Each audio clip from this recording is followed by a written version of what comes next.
ചേച്ചി ഇഷ്ടപ്പെടുന്ന ഒരു പാട്ട് ഭയങ്കര ഹിറ്റായി എന്നാ ചേച്ചി വേണ്ടാന്ന് പറഞ്ഞെന്ന് വിചാരിച്ചോ, അയ്യോ ഇത് തല്ലിപ്പൊളി പാട്ടാ വേണ്ട, പക്ഷെ ഇറക്കേണ്ടി വന്നു, ഇറങ്ങിയപ്പോ അത് ഭയങ്കര ഹിറ്റായി, അങ്ങനത്തെ വല്ല എന്തെങ്കിലും ഉണ്ടോ?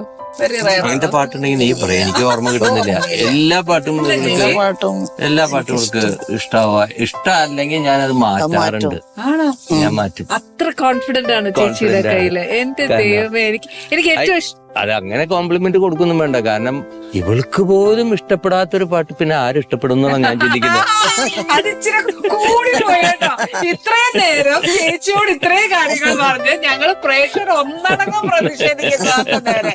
സർ കഴിഞ്ഞ പ്രാവശ്യം വന്നപ്പം സർ അച്ഛനെ കുറിച്ചൊക്കെ ഭയങ്കര ഡീറ്റെയിൽ ആയിട്ട് പറഞ്ഞു.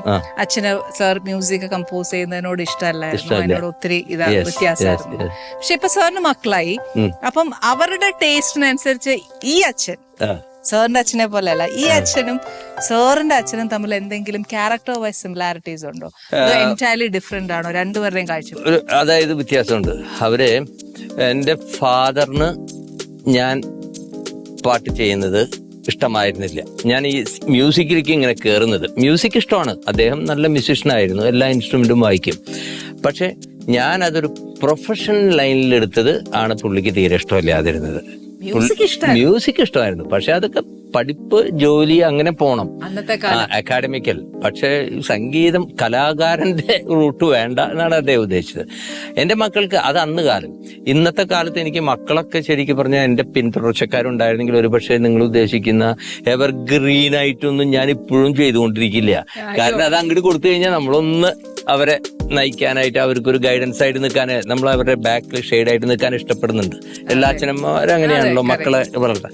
പക്ഷെ അവർക്ക് അതില്ല. അപ്പൊ എനിക്ക് ഞാൻ തന്നെ കഷ്ടപ്പെട്ട് കണ്ടിന്യൂ ചെയ്തുകൊണ്ടിരിക്കുകയാണ്.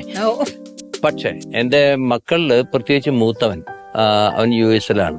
അവനും ഞാനിങ്ങനെ പാട്ട് ഉണ്ടാക്കി കഴിഞ്ഞു കഴിഞ്ഞാൽ, അത് തുടക്കത്തിലൊന്നും കൊടുത്തയക്കില്ല, പാട്ട് ഉണ്ടാക്കി കഴിഞ്ഞാൽ അവനയക്കും. ചില നേരത്തെ എനിക്ക് അവനെ 2 അടി കൊടുക്കാൻ തോന്നും. അവൻ പറയുന്ന കമന്റ്സ്, അവൻ ഭയങ്കര ക്രിട്ടിക്കലാ, ഈസ് വെരി ക്രിട്ടിക്കൽ. അവൻ പറയാം അത് ശരിയായിട്ടില്ല, ഇത് ശരിയായിട്ടില്ല, അത് ശരിയായില്ല. എത്ര ആൾക്കാർ നല്ലത് പറഞ്ഞ് വാനോളം പുകഴ്ത്തിയാലും നമ്മളൊരു പാട്ടുണ്ടാക്കാൻ പറയാലോ, യുനോ അതൊരു പാട്ടുണ്ടാക്കി ആ ഡയറക്ടർ ഇഷ്ടപ്പെടണം, പാടുന്നവർക്ക് ഇഷ്ടപ്പെടണം, പ്രൊഡ്യൂസർ ഇഷ്ടപ്പെടണം. ഇതെല്ലാം ആയിക്കഴിഞ്ഞ സാധനം ഇവൻ അത് മാറ്റണം എന്ന് പറയും. എന്നിട്ട് വാശി പിടിക്കും. സാറ് മക്കളോടുള്ള ആറ്റിറ്റ്യൂഡ് എങ്ങനെയാണ്? ഒരുപാട് വ്യത്യാസമുണ്ട്. ഞാൻ അവരെ അങ്ങനെ കാരണം എനിക്ക് 2 മക്കളേ ഉള്ളൂ, 2ഉം ആൺമക്കളാണ്. അപ്പൊ അതുകൊണ്ട് അവർക്കുള്ള ഫുൾ സ്വാതന്ത്ര്യം കൊടുത്തിട്ടുണ്ട്. അവരെ ഞാൻ കുറച്ചൊക്കെ അവരെ ഉപദേശിക്കും, അത്രേ ഉള്ളൂ, പക്ഷെ നിർബന്ധിക്കില്ല. ഇപ്പൊ എന്റെ മോന് നിർബന്ധമാണ്. അവന് ഹീസ് ഓൾമോസ്റ്റ് നിയറിങ് 42. അവന് ഈ ക്രിക്കറ്റ് ഭയങ്കര ഭ്രാന്താണ്. But his very big complaint ഉണ്ട് കേട്ടോ. ഇതിന്റെ ഒരു സിമിലാരിറ്റി വന്നത് ഞാൻ പറയാം, അതിനുവേണ്ടി പറയുന്നതാണ്. അവന്റെ സ്കൂൾ ഡേയ്സില് അവന് ക്രിക്കറ്റർ ആവണമെന്നായിരുന്നു ആഗ്രഹം. ഞാൻ എന്ത് ചെയ്ത് സമ്മതിച്ചില്ല. I never agreed. The same way, same type. But ഞാൻ എന്റെ ഫാദറിനെ വെട്ടിച്ച് ഞാൻ മ്യൂസിക്കിന്റെ പുറകിൽ പോയി. ഞാൻ നാട് വിട്ട് പുള്ളി അറിയാതെ ഞാനത് എന്റെ ഒരു ഭാവി ഞാൻ തന്നെ തെരഞ്ഞെടുത്തു. അവനത് തെരഞ്ഞെടുക്കാൻ പറ്റിയില്ല. അവന് IT ഫീൽഡില് അതില് അങ്ങോട്ട് വളർന്നു. പക്ഷെ അവന്റെ എന്നോടുള്ള വൈരാഗ്യം തീർക്കുന്നത്, he's spending his whole time for cricket now in States.